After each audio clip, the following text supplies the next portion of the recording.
Assalamualaikum warahmatullahi wabarakatuh. Bismillahirrahmanirrahim. Alhamdulillahi wa kafa. Wassalatu wassalamu ala imami ahli sofa wal wafa, Sayyidina Muhammadinil Mukhtaril Mustafa, wa alihi ahli sofa wa sahbihi ahlil wafa, wa man tabi'ahum bi ihsanin waqtafa. Amma ba'du. Saudara-saudaraku yang dirahmati oleh Allah Subhanahu wa ta'ala, marilah kita mengkaji kitab Wasiyatul Mustafa, wasiat Nabi kepada Sayyidina Ali bin Abi Thalib. Sebelum kita kaji terlebih dahulu, marilah kita upaya membeningkan hati kita masing-masing, membenarkan niat kita, dan mentawajuhkan hati kita semata kehadirat Allah Subhanahu wa ta'ala, agar ilmu yang telah kita pahami berikut yang akan kita kaji bersama-sama ini nanti dijadikan ilmu nafi', ilmu yang mendatangkan manfaat, menolak madarat, serta menarik keberkahan-keberkahan hidup kita fid dunya wal akhirah. Ala hadhihi niyyah wa ala kulli niyatin salihah wa ila hadratin nabiyil mustafa rasulillah sallallahu alaihi wasallam wa alihi wa ashabihi wa azwajihi wa zurriyyatihi wa ahli baitihi ajmain, thumma ila jami'i ashabi rasulillahi ajmain, khususan Sayyidina Ali bin Abi Thalib karramallahu wajhah, wa ila jami'i masyayikhi sufiyati ajmain, khususan muallif hadzal kitab Asy-Syaikh Abdul Wahab Asy-Sya'rani, wa usulihim wa furu'ihim, wa ila jami'i asatidatina wa masyayikhina. Lahumul Fatihah. Bismillahirrahmanirrahim. Iyyaka na'budu wa iyyaka nasta'in.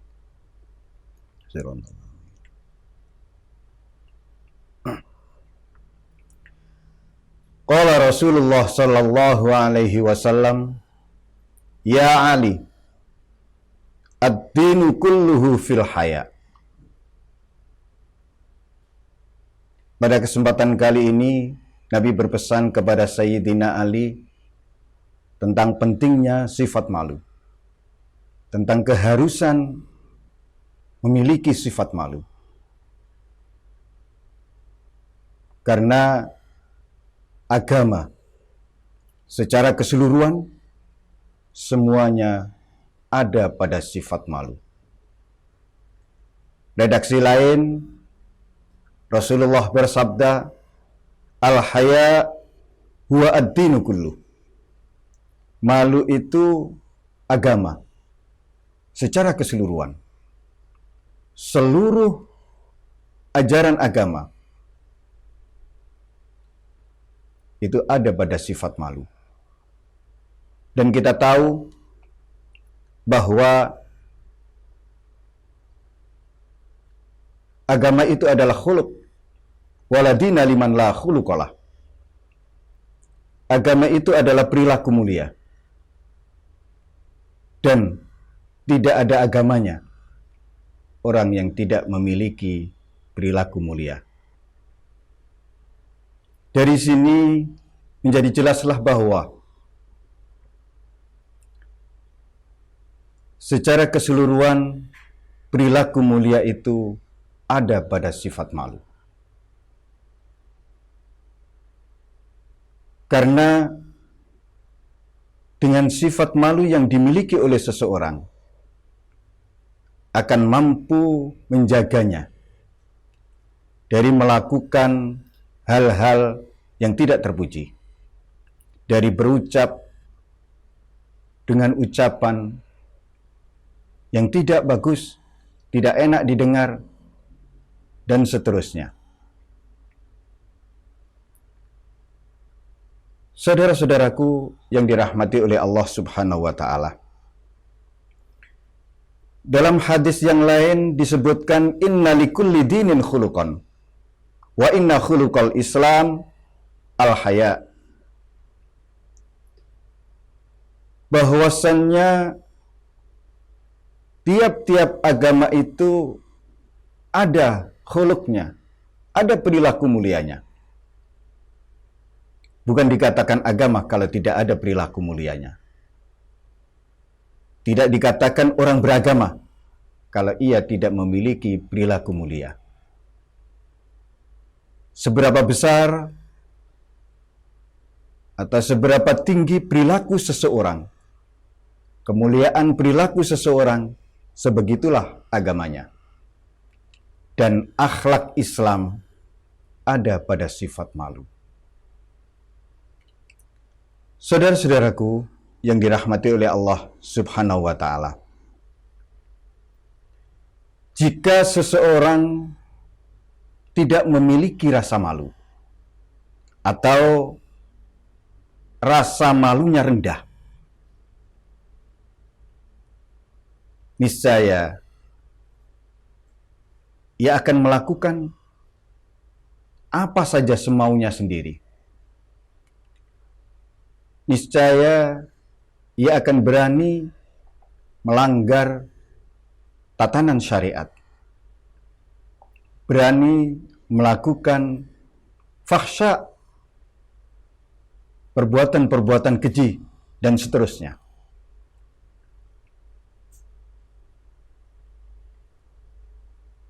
Orang yang tidak memiliki sifat malu secara bertahap, secara pelan tapi pasti, akhlaknya semakin buruk, terus sampai jatuh ke akhlak yang paling buruk, jatuh ke dalam kehinaan dan kenistaan. Oleh karena itu,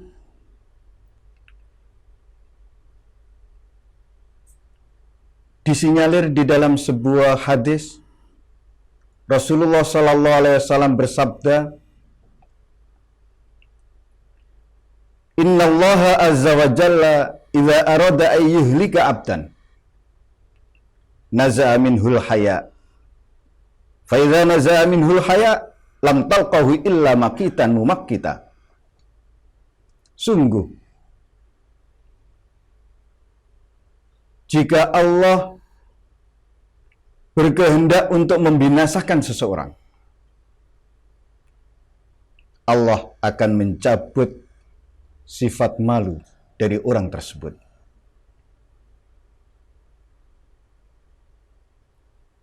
Bahasa gampangnya, jika seseorang sudah tidak punya rasa malu lagi, berarti tanda orang tersebut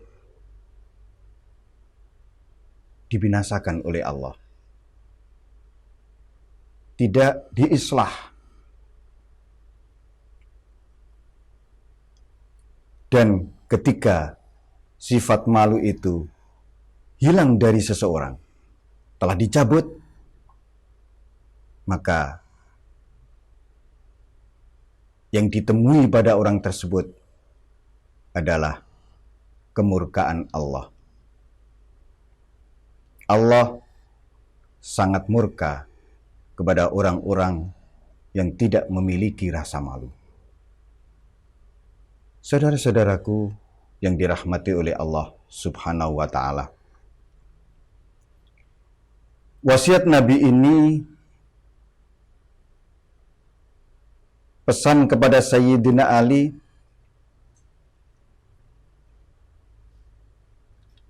menjaga sifat malu dari apa? Wa huwa an tahfadhar ra'sa wa ma hawa wal batna wa ma wa'a. Menjaga kepala, menjaga kepala dan apa-apa yang dilingkup di wilayah kepala. menjaga isi kepala, menjaga seluruh indera yang ada di kepala. Mulai dari penglihatan, pendengaran, ucapan, penciuman, hampir semuanya ada di kepala.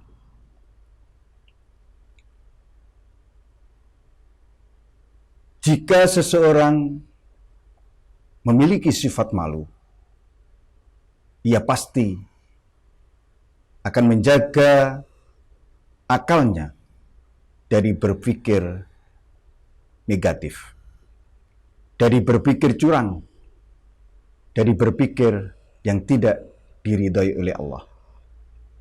Begitupun ketika seseorang punya malu, ia akan menjaga matanya, telinganya, hidungnya, dan lisannya dari apa saja yang diharamkan oleh Allah, dari apa saja yang dilarang oleh Allah. Dan di samping menjaga kepala, berikut seluruh indera yang ada di kepala, diperintahkan juga menjaga perut dan seputar perut, termasuk apa yang masuk ke dalam perutnya. Jika orang punya malu, niscaya ia tidak bakal sembarang makan, sembarang minum, asal memasukkan, asal enak di perut, dan seterusnya. Saudara-saudaraku yang dirahmati oleh Allah Subhanahu wa Ta'ala, di dalam kitab Mawa'idul Usfuriyah ada sebuah hadis yang diriwayatkan oleh Abdullah bin Mas'ud. Rasulullah sallallahu alaihi wasallam bersabda, "Istahyu minallah haqqal haya." Qal, faqulna ya Nabiyallah inna nastahyi. Qala laisa dzalika. Laisa dzalika istihya, walakin man istahya minallah haqqal haya falyahfad ar-ra'sa wa ma hawa wal batna wa ma wa'a wal yadhkuril mauta wal bila wa man aradal akhirah taraka zinatal hayatid dunya wa asaral akhirah alal aula faman fa'ala dzalika faqad istahya minallahi ta'ala haqqal haya. Rasulullah memerintahkan para sahabatnya untuk memiliki rasa malu dengan sebenar-benarnya malu. Malu kepada Allah Subhanahu wa Ta'ala. Malu kepada Allah itu adalah dengan menjaga kepala, isi kepala, dan indera lahir yang ada di kepala. Malu kepada Allah itu dengan menjaga wilayah perut dan sekitarnya, dan apa-apa yang masuk ke dalam perut. Malu kepada Allah itu adalah senantiasa zikrul maut, senantiasa ingat mati, dan hari kebinasaan. Mengingat mati dan mengingat bahwa dirinya tidak selamanya hidup di dunia ini. Maka siapa yang menghendaki kehidupan akhirat, ia akan meninggalkan gemerlapnya kehidupan duniawi dan lebih memilih akhirat. Disimpulkan, siapa yang melakukan itu semua, dialah yang benar-benar memiliki sifat malu kepada Allah. Dialah orang yang benar rasa malunya kepada Allah. Saudara-saudaraku yang dirahmati oleh Allah Subhanahu wa Ta'ala. Bagaimana agar kita punya rasa malu kepada Allah?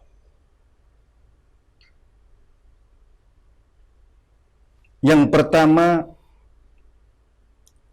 yang harus dilakukan adalah musyahadatul minna wal ihsan. Senantiasa melihat anugerah dan kebaikan Allah kepadanya. Jika ingin tumbuh rasa malu kita kepada Allah, senantiasalah menyaksikan bahwasannya betapa banyak anugerah Allah yang telah diberikan kepada kita. Betapa banyak nikmat-nikmat Allah yang telah kita nikmati. Betapa maha baiknya Allah kepada kita.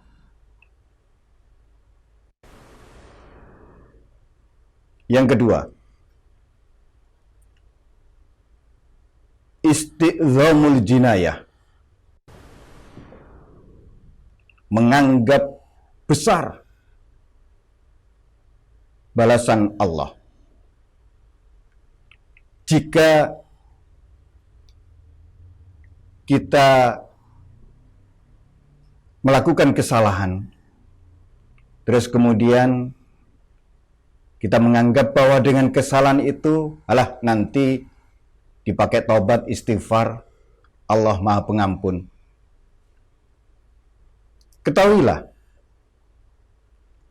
la tanzur ila sigari dzanbi, walakin unzur ila azamati man tu'sihi. Janganlah kamu melihat akan seberapa kecilnya kesalahan dan dosamu, tapi lihatlah kepada siapa engkau melakukan kemaksiatan. Lihatlah orang yang engkau durhakai. Lihatlah keagungannya. Engkau maksiat, engkau melakukan dosa, durhaka kepada Zat yang serba maha. Yang ketiga, yang menjadikan seseorang memiliki rasa malu kepada Allah adalah khauful maqam baina yadayillah.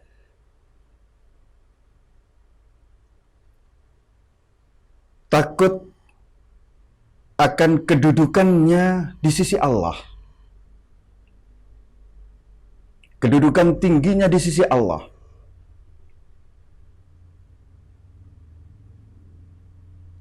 Allah berfirman, wa amma man khafa maqama rabbih wa nahan nafsa 'anil hawa fa innal jannata hiyal ma'wa. Siapa yang memiliki rasa takut akan kedudukan, akan makom Tuhannya, dia pasti menahan nafsunya, mencegah nafsunya dari diperturutkan.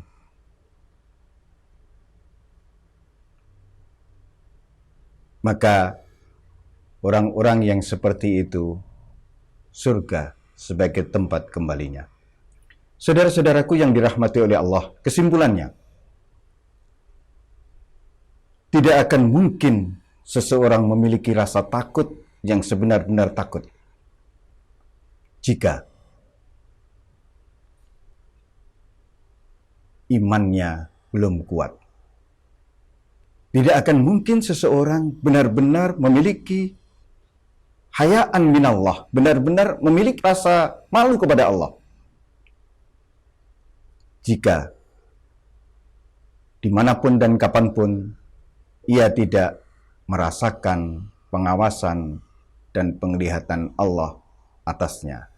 Semoga Allah senantiasa memberikan hidayah kepada kita, memberikan taufik kepada kita untuk berperilaku mulia dengan terus-menerus upaya meningkatkan rasa malu kita kepadanya.